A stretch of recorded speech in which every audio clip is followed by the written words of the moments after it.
पाहताय प्रहार टीव्ही, सत्यमेव व्रतम। पंतप्रधान नरेंद्र मोदी यांच्या विश्वगुरू बनण्याच्या नादात भारतानं जागतिक पातळीवर एकही मित्र ठेवलेला नाहीये। ऑपरेशन सिंदूरच्या 4 दिवसांच्या युद्धावेळी एकही देश भारताच्या पाठीशी उभा राहिला नाही। आता येत्या 2 ते 3 महिन्यात पुन्हा युद्ध होण्याची शक्यता आहे आणि हे युद्ध पाकिस्तान सोबत होईल।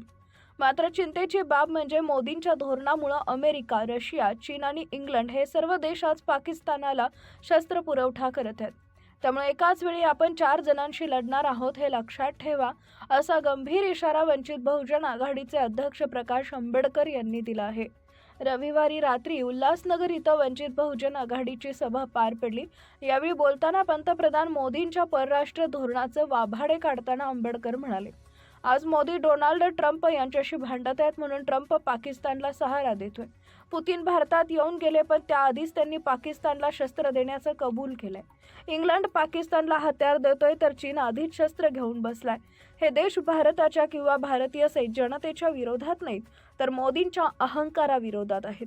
मोदींना धडा शिकवताना भारतीय जनतेला त्याची झळ सोसावी लागतेय। देशातील सनातन्यांना उद्देशून आंबेडकर म्हणाले, तुम्ही इथला मुसलमान माजलाय असं सांगता, कदाचित माजलाही असेल, मी नाही म्हणत नाही, पण जग आता पाकिस्तानमधील मुसलमानांना माजवतंय त्याचं काय? आपण नेहमी म्हणतो शेजाऱ्यांच्या माध्यमातून काटा काढता आला पाहिजे। जगातील सगळे देश एकत्र येऊन पाकिस्तानमार्फत भारताचा काटा काढतायत।